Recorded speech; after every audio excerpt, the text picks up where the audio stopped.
there's two bubbling spots on my tires.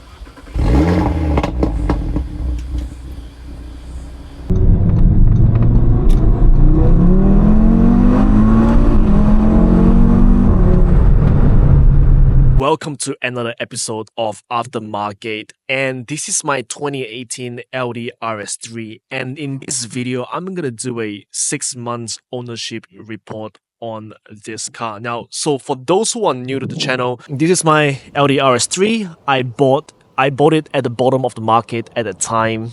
It's one of the cheapest. It has done a bit of case. So it's been 6 months now, and I'm gonna break it down exactly how much it costs. The car itself, how much did it cost to service it, cost on mods, and how much did it cost overall. Now, 6 months into this car, and I really have nothing bad to talk about it. I really like this car, and it has been 90% faultless so far, except for one coolant leak, which I will go into details in a bit when I break down the costs. So this car is sort of one of my good cars that I don't really have dramas with, and I'm sure I'm not the only one that has been a victim of really toxic relationship with cars. I love depreciated luxury cars, especially I always buy them for cheap, and I always buy them at the bottom of the market. I just love being abused with repairs. I love that anxiety when I drive it, and this is sort of my non-toxic relationship with this, because it has been pretty flawless so far. And what I mean by toxic relationship is my S600. Whenever I drive the car, there's a sort of like a baseline of anxiety that I know the ABC system might blow up anytime, even though I feel really stressed if something bad happens to the car. But at the same time, I actually enjoy being abused. I don't know. I need help. I go through cars like crazy, and I might need some therapy session. But let's get back to this car. Now, this car, it is so good that I have nothing much to talk about it. So let's break down the cost, how much I paid for it, and what I've spent for repairs so far, and then we'll go down into details. This is a Sportback, as you can see, or Audi would call it Sportback, and I really love the hatch. And so I bought this for $52,000, which is actually one of the cheapest in Australia at that time for a facelifted version. I didn't want the pre-facelift because the pre-facelift, it's not like the best, especially with this Deza engine. This is pretty amazing. So $52,000 after stamp duty and all of that, that's about 53-ish. Now, and when I bought it, it has done 115,000 kilometers. Now, since then, I did a road trip back and forth Melbourne, and daily driving here and there, together with all of my other cars. And since then, I've put about 6,000-ish something Ks. It's 121 something thousand kilometers right now. So I've done about 6,000-ish kilometers. Okay, so let's say 53,000 after stamp duty. And the first thing I did was a minor service. So an oil change and a service, it was $500 at my friend's shop at SV Motorsports. A stage 1 tune, the ECU and TCU, I think that's about $1,300 or $1,600. Let's just put it at like $1,500. So $55,000 with a stage 1 tune and freshly serviced. Now, at the start of the new year, the beginning of this year, the car started leaking coolant. Now, it's not gushing down. It didn't leak a lot. It's just tiny drips here and there. On my garage, I will actually see a puddle of coolant when I drive. So I thought, okay, like this is not good. In 1 month, I use about 1 liter of coolant. So I'm thinking it's either the water pump or something really small. It's not overheating. Nothing major. So I brought it to the guy I bought it from. It's actually a Euro workshop here in Sydney. So I brought it back to him, and he diagnosed this car. And turns out it's only the top hose of the heater core. So parts and labor is $939. Let's make it $1,000. Apparently, it's pretty common. So far, $56,000 into this car. Now, if you are looking to get into one of these, the water pump is not a matter of if, it's a matter of when it will fail. And one common thing that will go wrong if you launch it really often is the transfer case, and the transfer case has been replaced, so I'm not really I'm not really worried about that. There are a couple of little things that I will need to get it fixed. It's not a major concern. So let's go on a tour and I'll show you guys what is it. Now, starting the tour of my Audi RS3, and overall I think it's a really nice looking car, and I think it suits me pretty well. I love black cars, and the only bad thing about having a black car is all the dirt will show up. I actually haven't washed this car for 6 months ever since I got it, and I just don't have the time. I don't have the facility to do it.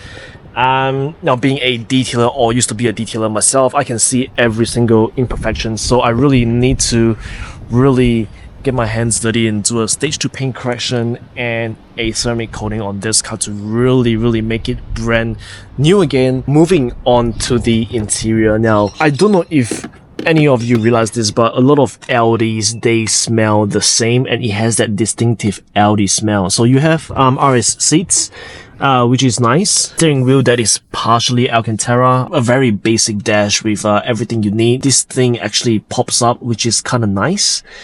And you get access to Apple CarPlay, the radio, and some of like the interior lights and stuff. You have access to that, which is nice. So it has done 121,000 kilometers, which is actually not a lot by modern standards. There's a few things that I will need to get done on this car. So number one is the major service is due. So that's another probably about $1,500 out from my pocket. One really annoying thing is that I borrowed my car to a friend, and what happened is that she actually curbed the wheel. Now, it's annoying, and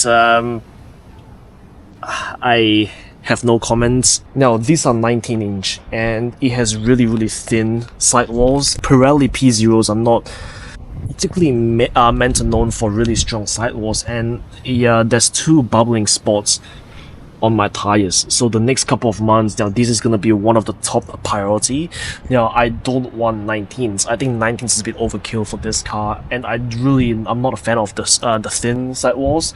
So what I'll have to do is I'll have to get 18-inch aftermarket wheels and some decent tires. So that's gonna set me back probably about $4,000, $2,500 for the wheels, and maybe $1,500, $2,000 for some decent tires. Michelin Pilot Sport 5s or Cup 2s, I don't know. So we got the majors due, $1,500, and you have the wheels, that's about like $4,000. So all in, I still have to spend about $5,500 for this car in the next couple of months.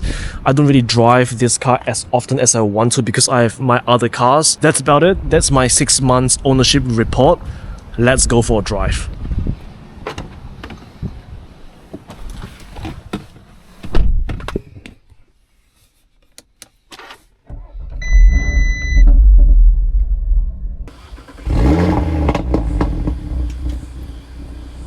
Because of emissions, now this car has a really complicated exhaust system. Now, as when I did the stage 1 tune, my tuner actually sort of quote unquote deactivated the exhaust.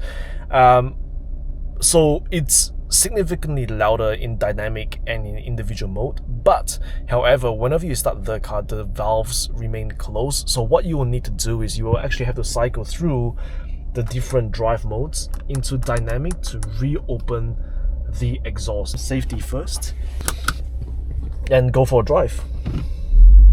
I love to open the sunroof just because I can actually hear the exhaust. So let's get going.